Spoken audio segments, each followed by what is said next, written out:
Koperasi Indonesia. Materi pelatihan perkoperasian. Sejarah perkembangan koperasi di Indonesia dari masa ke masa. Sejarah lahirnya koperasi dan perkembangan koperasi dunia pada abad 18. Inggris disebutkan dalam beberapa literatur sebagai tempat lahirnya koperasi. Sejak tahun 1700-an, di Inggris mulai tumbuh organisasi yang bersifat tolong-menolong. Salah satu organisasi tolong-menolong tersebut adalah The Friendly Societies Act yang berdiri pada tahun 1793. Awalnya The Friendly Societies Act merupakan organisasi yang bergerak di bidang sosial. Namun, kegiatan The Friendly Societies Act berkembang menjadi organisasi yang bergerak di bidang ekonomi. Kegiatan ekonomi yang dilakukan oleh The Friendly Societies Act bertujuan untuk menghadapi tengkulak dan melindungi anggotanya dari toko-toko yang menjual barang dengan harga mahal dan kualitas buruk. Setelah berdirinya The Friendly Societies Act, tercatat tidak kurang 7.200 perkumpulan sosial serupa yang terdaftar. Organisasi-organisasi tersebut sering disebut sebagai koperasi pra-industri.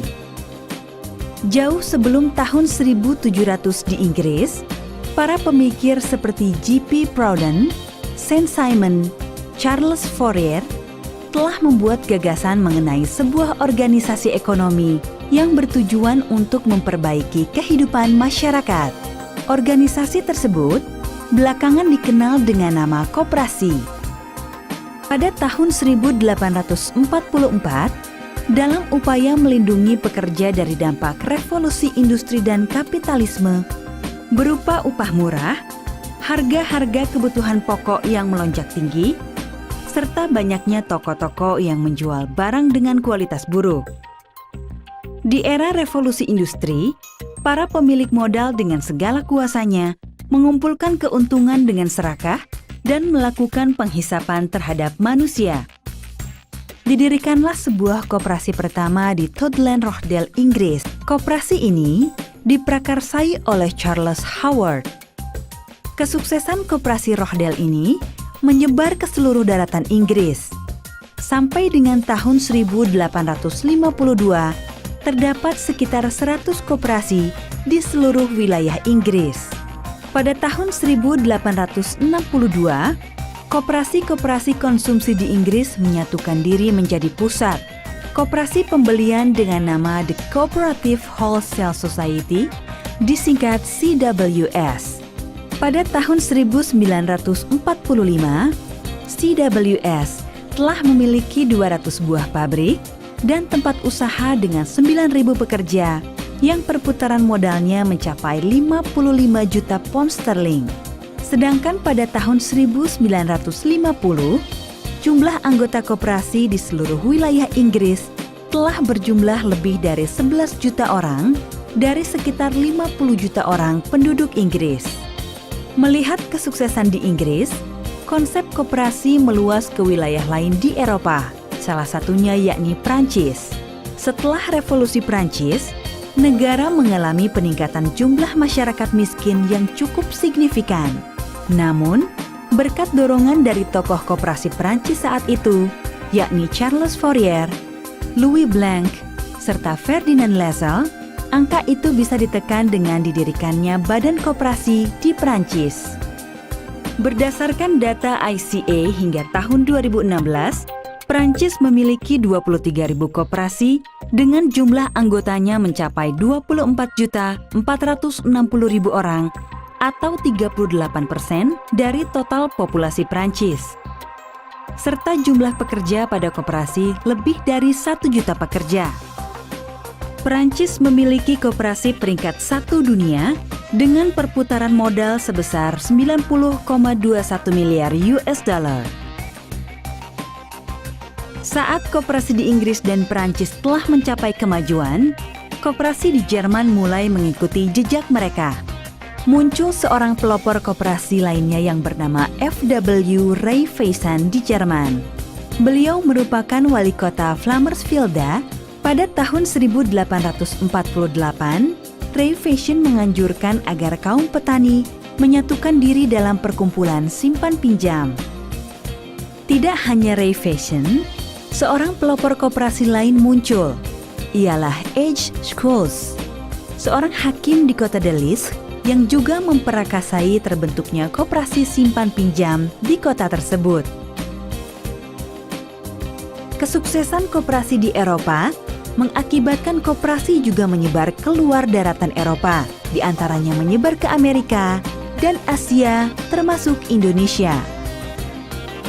Penyebaran koperasi dan semangat berkoperasi dengan cepat menyebar ke antero dunia disebabkan karena kesuksesan koperasi di Inggris yang telah mampu memperbaiki kesukaran hidup masyarakat, khususnya anggota koperasi.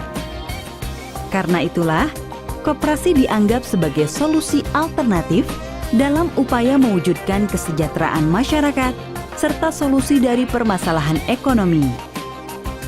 Persoalan ekonomi tersebut diantaranya barang-barang kebutuhan pokok yang mahal, akses jual beli komoditas atau barang yang sulit, akses memperoleh pekerjaan dan permasalahan lainnya. Kesukaran-kesukaran tersebut mengakibatkan timbulnya naluri untuk bersama-sama mencari jalan keluar dengan berkoperasi. Sejarah lahirnya koperasi di Indonesia. Keberadaan koperasi di Indonesia dalam beberapa literatur mencatat mengenai sejarah koperasi di Indonesia, salah satunya dari Baharudin Lopa yang menyebutkan bahwa praktek usaha bersama ala koperasi saat ini sudah lama dikenal dan dilaksanakan di tengah-tengah masyarakat Wajo, Sopeng, Bone, dan Mandar. Di Indonesia, sudah cukup lama dikenal istilah gugur gunung, kerja bakti, gotong royong, arisan, sinoman, dan sebagainya. Koperasi sosial sudah lama dikenal di Indonesia sebelum koperasi ekonomi masuk dari Eropa ke Indonesia. Embrio koperasi sebagai suatu organisasi yang terlembagakan tumbuh di Purwokerto sejak tahun 1896 yang dibidani oleh seorang patih Purwokerto Jawa Tengah, yaitu R. Arya Wiryaatmaja. Patih R. Arya Wiryaatmaja pada saat itu tidak tahan melihat nasib para priai atau pegawai negeri saat itu dalam mengatasi ekonominya sehari-hari yang banyak terjerat lintah darat. Berdasarkan pemikiran itulah, Patih Purwokerto bersama dengan asisten residen Banyumas, E. Seaberg, pada tanggal 16 Desember 1885 mendirikan Bank Bantuan dan Simpanan bagi para pegawai pemerintah atau pamong praja atau priai di Purwokerto, The Purwokertoshe Hulp and Spark Bank der Inlanderhoofden. Bank tersebut bergiat mengajak para pegawai pemerintah untuk rajin menabungkan sebagian dari penghasilannya ke bank. Kemudian bank memberikan pinjaman kepada mereka di saat mereka memerlukan, dengan bunga yang relatif lebih rendah dibandingkan dengan bunga yang dikenakan oleh para rentenir pada saat itu. Upaya yang dilakukan oleh Patih Purwokerto mengilhami asisten residen Purwokerto, The Wolf van Westerode, yang menggantikan E. Seaberg pada tahun 1898. Pada saat The Wolf van Westerode cuti pulang ke negeri Belanda, ia sempat menyaksikan bertumbuhnya koperasi-koperasi simpan pinjam ala Ray Fashion maupun ala Scholes Delitzsch. Bentuk bank tersebut kemudian dikembangkan lagi lebih lanjut oleh The Wolf dengan memperluas pelayanan kepada petani dengan nama The Purwokertoshe Hulp Spar and Lensbouws Credit Card. Perintisan Patih Arya Wiryaatmaja, E. Seaberg, dan Westerode di kawasan Purwokerto memang belum dinamakan koperasi.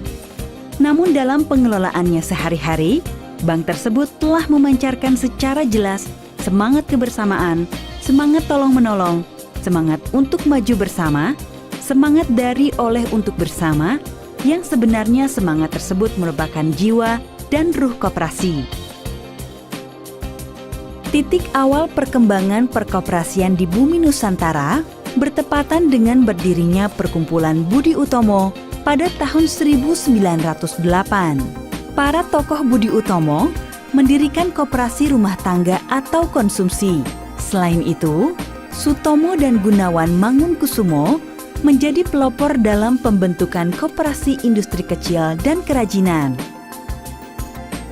Putusan Kongres Budi Utomo di Yogyakarta mendukung gerakan koperasi. Adapun butir putusannya adalah 1.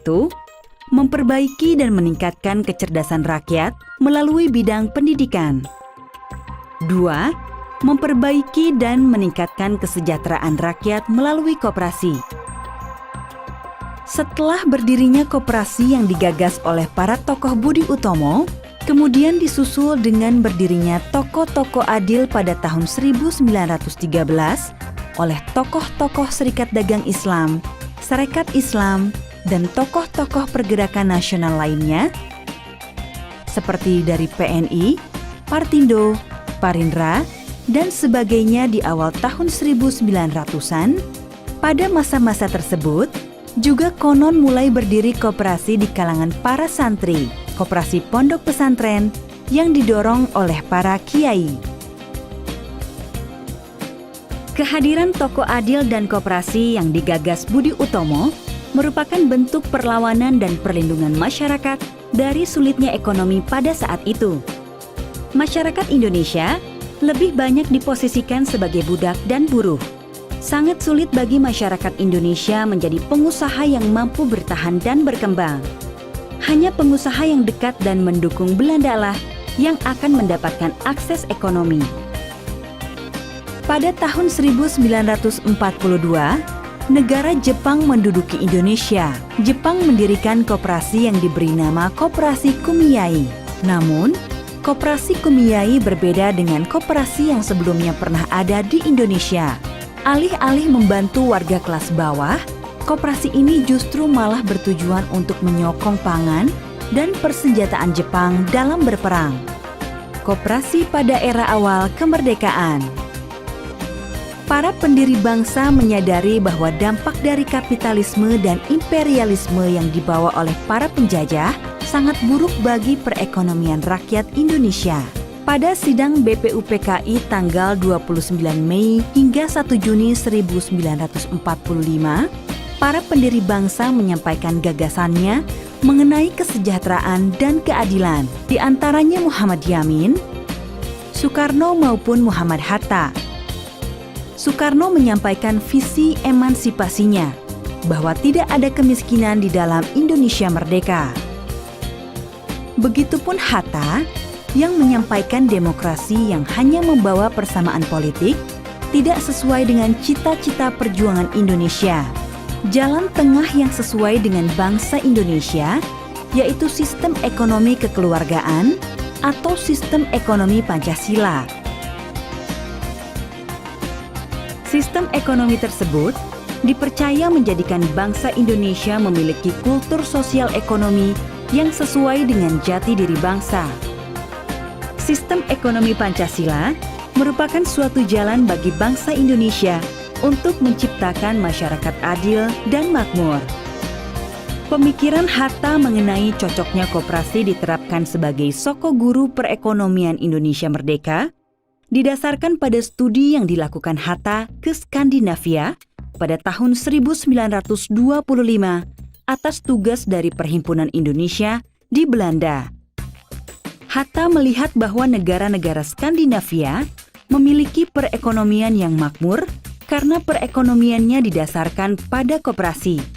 Kemudian Hatta berkesimpulan, koperasi sebagai organisasi ekonomi di negara Skandinavia akan relevan bila diterapkan di Indonesia yang sudah memiliki koperasi dalam artian sosial. Rapat PPKI tanggal 18 Agustus 1945 salah satunya menetapkan dan mengesahkan Undang-Undang Dasar Republik Indonesia tahun 1945 sebagai Konstitusi Republik Indonesia. Para pendiri bangsa bersepakat bahwa perekonomian harus didasarkan pada semangat tolong-menolong dan usaha bersama dalam usaha mencapai keadilan dan kemakmuran rakyat Indonesia. Oleh karena itu, Pasal 33 ayat 1 Undang-Undang Dasar 1945 berbunyi, perekonomian disusun sebagai usaha bersama berdasar atas asas kekeluargaan. Penjelasan pasal 33 Undang-Undang Dasar 1945 menyebutkan bahwa bangun perusahaan yang sesuai dengan asas kekeluargaan adalah koperasi. Dengan demikian, koperasi memiliki landasan operasional dan yuridis yang kuat karena disebutkan dalam batang tubuh dan pasal penjelasan Undang-Undang Dasar 1945. Koperasi pada tahun 1950 sampai 1959. Gelora semangat kemerdekaan menjadi magnet bagi para penggiat koperasi untuk melakukan gerakan koperasi Indonesia. Dipelopori oleh Gerakan Koperasi Jawa Barat, menggelar Kongres Koperasi Indonesia I di Tasikmalaya pada tanggal 11 hingga 14 Juli 1947 dengan dihadiri oleh 500 orang yang mewakili utusan-utusan koperasi dari 51 kabupaten di Jawa, Sumatera, dan Sulawesi. Kongres yang diselenggarakan di Gedung Pabrik Tenun Perintis milik Pusat Koperasi Kabupaten Tasikmalaya telah berhasil menyepakati beberapa keputusan penting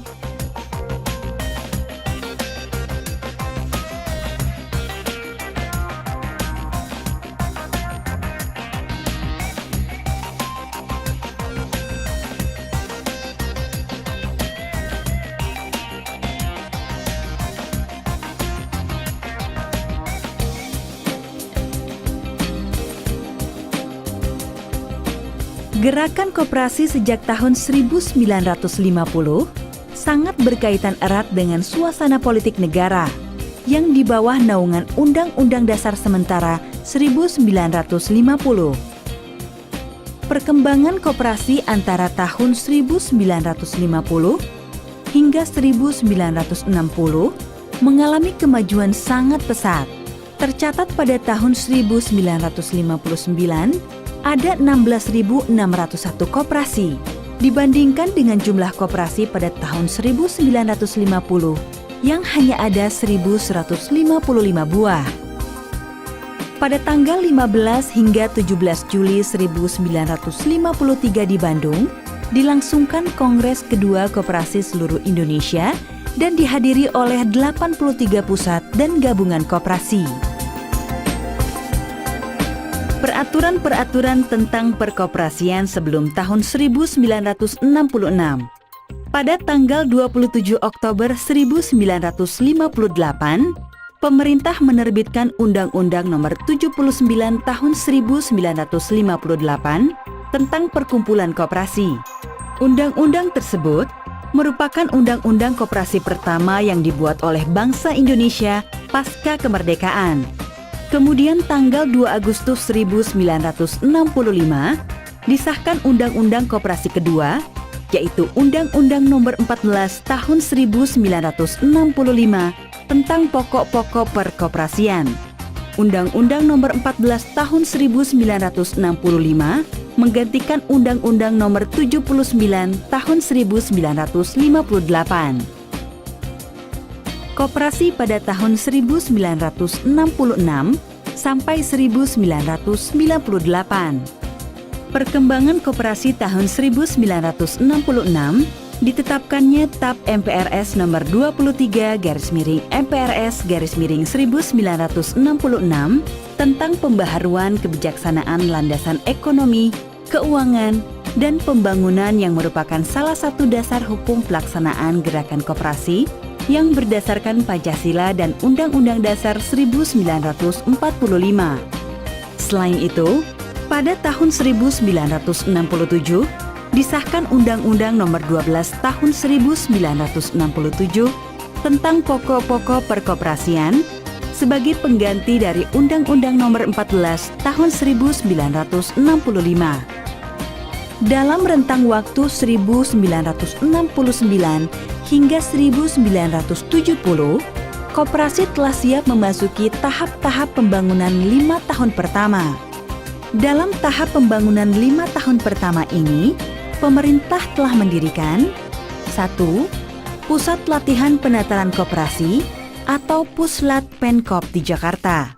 2. Balai Latihan Perkoperasian atau Balatkop di setiap provinsi sebagai tempat pendidikan dan latihan keterampilan bagi para anggota koperasi, pengurus, badan pemeriksa, manajer koperasi, karyawan, dan bahkan terhadap calon-calon anggota koperasi pun dapat mengikuti pendidikan dan latihan yang diselenggarakan oleh Balatkop ini. 3. Lembaga Jaminan Kredit Koperasi atau LJKK didirikan di Jakarta dengan kegiatan di tiap-tiap provinsi dalam membantu permodalan koperasi dengan cara menjadi penanggung koperasi-koperasi tersebut dari bank pemerintah. 4. Badan Usaha Unit Desa atau Koperasi Unit Desa. Pada tahap awal, BUUD atau KUD ini merupakan penyatuan atau amalgamasi dari koperasi-koperasi kecil yang demikian banyaknya pada akhir tahun 1967.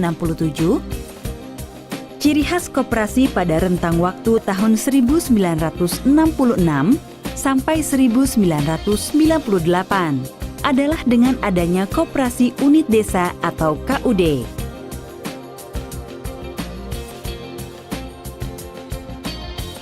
Koperasi sejak tahun 1998, era reformasi yang dimulai pada tahun 1998 membawa dampak pada koperasi Indonesia untuk melakukan konsolidasi keuangan, percepatan penggunaan informasi, dan teknologi. Selain itu, era reformasi telah membuahkan amandemen Undang-Undang Dasar 1945. Setelah lama tidak diselenggarakan, Gerakan Koperasi Indonesia yang diwakili oleh Dewan Koperasi Indonesia kembali menyelenggarakan Kongres Koperasi. Kongres Koperasi 3 diselenggarakan di Makassar pada tahun 2017. Perkembangan koperasi dunia di era globalisasi. Perkembangan koperasi di dunia semakin pesat. Dalam suasana yang demikian, diperlukan suatu pengukuhan secara global mengenai prinsip koperasi sebagai jati diri dan ciri dari koperasi. Oleh karena itu, International Cooperative Alliance menetapkan 7 prinsip koperasi. Perkembangan yang baik menyebabkan koperasi diakui keberadaannya dan direkomendasikan oleh Perserikatan Bangsa-Bangsa untuk diterapkan di penjuru dunia.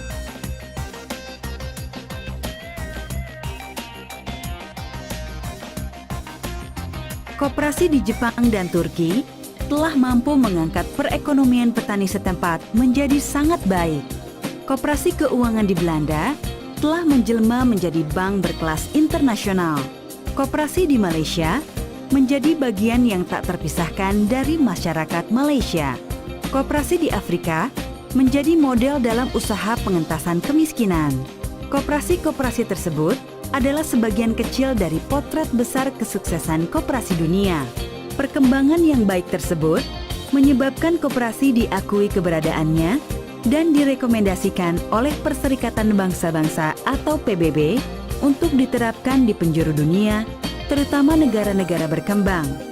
Kedepan, koperasi menjadi solusi dari permasalahan ekonomi dan kesejahteraan yang dihadapi oleh setiap negara. Koperasi disebutkan oleh PBB sebagai organisasi sosial ekonomi yang ideal karena tidak hanya menciptakan kesejahteraan, tetapi juga menciptakan modal sosial di masyarakat. Keidealan secara ekonomi disebabkan karena koperasi menjadikan anggotanya sebagai produsen, konsumen, dan sekaligus sebagai pemilik dan pengguna jasa. Selain itu, organisasi koperasi berpegang pada prinsip-prinsip koperasi yang menjadikannya organisasi ekonomi yang ideal. Modal sosial atau social capital, sebagaimana disebutkan oleh PBB, merupakan dasar dari membangun suatu negara yang kuat, modern, maju, serta sejahtera. Koperasi dianggap ideal karena koperasi menjadikan anggotanya sebagai produsen, konsumen, dan sekaligus sebagai pemilik dan pengguna jasa. Di dekade ke-7 Republik Indonesia Merdeka, kemakmuran belum menyentuh seluruh masyarakat Indonesia. Cita-cita untuk mewujudkan rakyat Indonesia yang adil dan makmur dalam naungan Negara Kesatuan Republik Indonesia melalui cara menjadikan koperasi sebagai sokoguru perekonomian nasional yang dilandaskan pada pasal 33 Undang-Undang Dasar 1945 semakin relevan di era globalisasi saat ini. Pemikiran Bung Hatta 50 tahun silam terkait koperasi sebagai upaya memakmurkan rakyat dan memperbaiki kehidupan rakyat telah terbukti di berbagai negara. Koperasi di berbagai negara telah mampu membawa kesejahteraan bagi anggota dan masyarakatnya. Selain itu, berdasarkan catatan ICA, hanya koperasilah yang terus tumbuh dan bertahan di tengah perekonomian dunia yang tengah lesu dan krisis.